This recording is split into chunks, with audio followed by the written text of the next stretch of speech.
What's going on, guys? Andrew Piluk Hockey here, back again with another video. Today I'm going to be bringing up something that I'm sure a lot of NHL fans and probably Maple Leaf fans the most do not want to hear about, and that's the Mitch Marner contract saga. We're bringing it up once again, the offer sheet problem.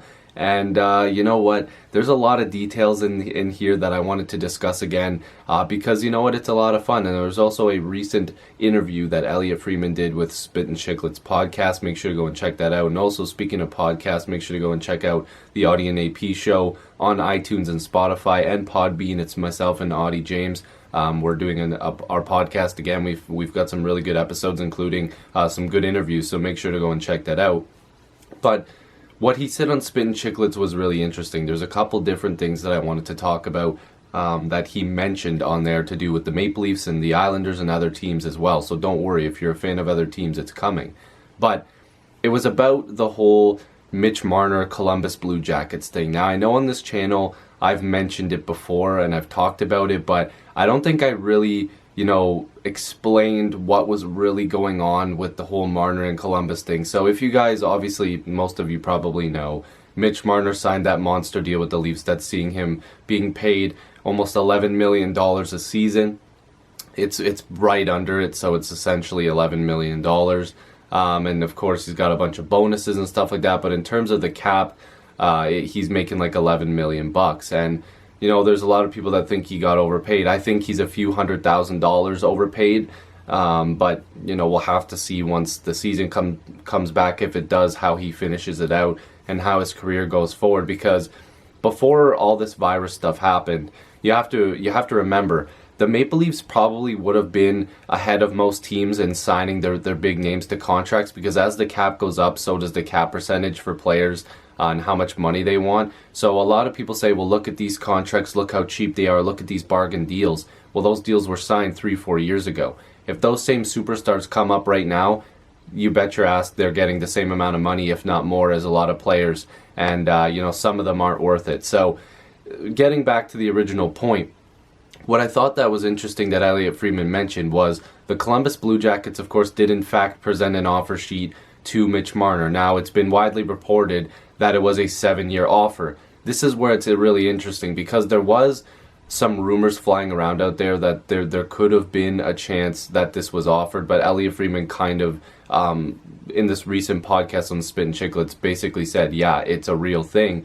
But he also confirmed something else that not a lot of people were really aware of, and that was the fact that Mitch Marner was willing to take a 3 or 4 year deal, and I believe it was a 4-year deal with Columbus on an offer sheet instead of the 7 years. He didn't want to sign for 7 years. He didn't want to be locked into that long-term contract, but he was very okay with signing a lesser deal for a huge amount of money. Because if you guys remember, most teams, when it comes to these offer sheets, are not trying to help Toronto in these negotiations. So if Toronto was offering just under $11 million, well, Columbus probably was going to present Marner with 7 years at like $12.5 or $13 million, because we heard some astronomical numbers were being presented to some players in these offer sheets. And I apologize if you can hear my dog in the background. But anyways, so they were going to offer him quite a bit of money. Now, if Marner turned around and said, no, I don't want the 7 years because I only want 7 years in Toronto,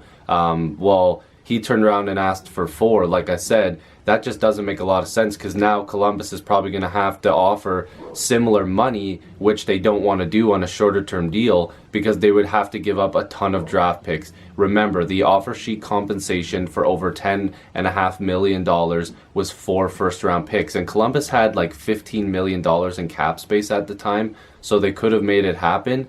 But 4 first-round draft picks for a guy who only wanted to sign an offer sheet that probably would have been 3 or 4 years, that's definitely not worth it. But I find it really interesting that Marner was willing to at least consider signing an offer sheet that would have been under 7 years, and roughly 4 years is what was being discussed. It's really interesting to think about, because when he signed the deal, a lot of people were upset with the dollar. They were upset of how long it took because he almost missed the start of the season.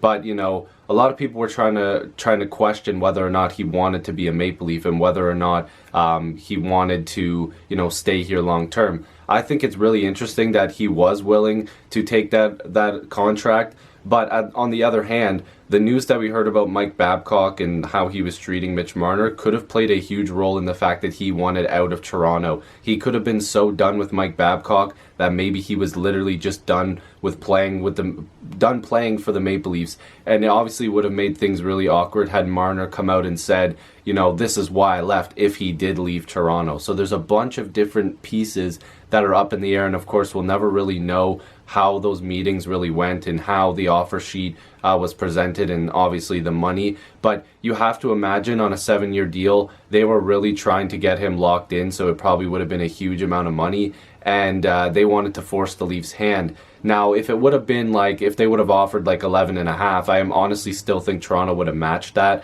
I don't think that they would have let Marner go even for the 4 first-round picks.